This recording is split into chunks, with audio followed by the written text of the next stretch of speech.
কাশ্মীরের পেহেলগামে হামলার পর উপমহাদেশের বাতাস যেন হঠাৎ ভারী হয়ে উঠেছে। উত্তেজনার ঘূর্ণিপাকে ঘুরছে ভারত আর পাকিস্তান। এই উত্তেজনার মধ্যে পাকিস্তানের প্রতিরক্ষামন্ত্রী খাজা আসিফ হঠাৎ এক বিস্ফোরক মন্তব্য করে বসেন। তিনি আশঙ্কা প্রকাশ করেছেন যে ভারত পাকিস্তানে হামলা চালাতে পারে। আর এদিকে একেবারে নীরব গতি নিয়ে বিতর্কে ঢুকে পড়েছে এক বিশ্ব শক্তি চীন। কিন্তু চীন কি করবে, এটাই এখন লাখ টাকার প্রশ্ন। বিবিসির প্রতিবেদন। পাকিস্তান আর চীনের মধ্যে বহু পুরনো সম্পর্ক, সামরিক হোক বা কূটনৈতিক, দুই দেশ বহু দশক ধরেই একে অপরের পাশে থেকেছে। সেই সম্পর্কই কি এবার ভারতকে কড়া পদক্ষেপ নেওয়া থেকে বিরত রাখবে, এমন ভাবনাই ঘুরছে বিশ্লেষকদের মনে। চীনের পররাষ্ট্রমন্ত্রী ওয়াং ই সম্প্রতি জানিয়েছেন তারা কাশ্মীর ইস্যুতে ভারত পাকিস্তানের উত্তেজনার উপর নজর রাখছে। বেইজিংয়ের পক্ষ থেকে বলা হয়েছে, পাকিস্তানের উপপ্রধানমন্ত্রী ও পররাষ্ট্রমন্ত্রী ইসাকদারের সঙ্গে কথা বলার সময় ওয়াং ই দুপক্ষকেই সংযত থাকার অনুরোধ করেছেন। চীনের চোখে কি বেশি গুরুত্বপূর্ণ? গত কয়েক দশকে পাকিস্তান চীনের উপর নির্ভরশীল হয়ে পড়েছে, অর্থনৈতিক দিক থেকে হোক বা সামরিক সরঞ্জামের দিক থেকে। যুদ্ধের জন্য আধুনিক সমরসজ্জা লাগুক বা বছরে ঘাটতি সামলাতে দেনা, এমনকি আন্তর্জাতিক FATF এর মতো সংস্থার চাপ থেকে বাঁচতে সব ক্ষেত্রেই পাশে থেকেছে চীন।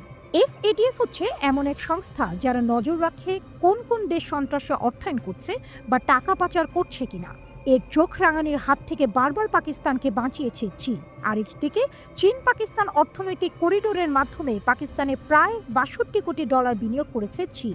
সদ্য গদরে তারা এক বিমানবন্দরেও তৈরি করেছে চীনের অর্থে।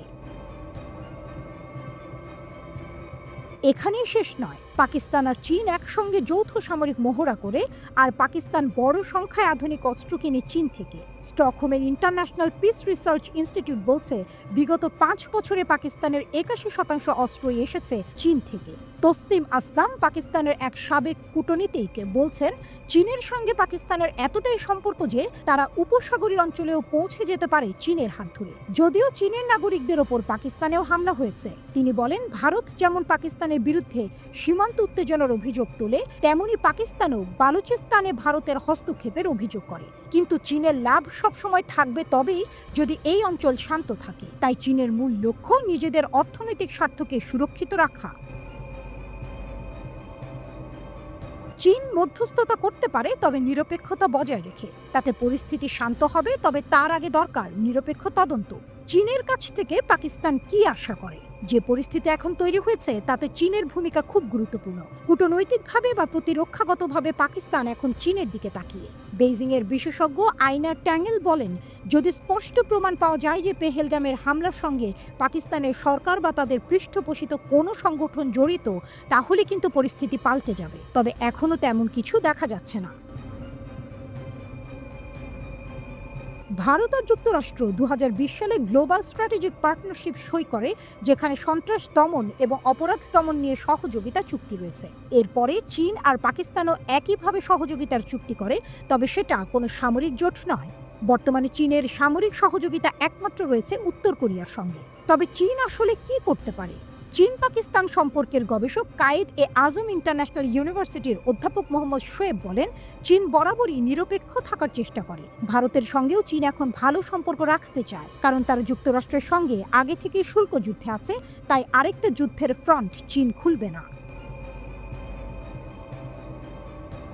ভারত চীনের বড় ব্যবসায়িক অংশীদার, সেই কারণে চীন সরাসরি মুখ খুলবে না, বরং ইশারায় নিজের অবস্থান বুঝিয়ে দেবে। চীনের বক্তব্যে তাই বলা হয়েছে, পাকিস্তানের প্রতিরক্ষা ও সার্বভৌমত্ব নিয়ে চীনের পূর্ণ সহানুভূতি রয়েছে। তাদের প্রচেষ্টাকে চীন সমর্থন করে। অধ্যাপক শোয়েবের মতে, এই বক্তব্য আসলে চীনের এক প্রকারের সতর্ক সংকেত। যদি ভারত বালাকোটের মতো মুখ রক্ষার জন্য হামলা করতে চায়, তাহলে সেটা যেন দ্রুত শেষ হয়ে যায়। ২০১৯ সালে সারা বিশ্ব পাকিস্তানের বিরুদ্ধে উঠে পড়ে লেগেছিল, এবার কিন্তু তেমনটা হয়নি। সেটা চীনের কূটনৈতিক সহায়তার ফল বলে মনে করেন শোয়েব।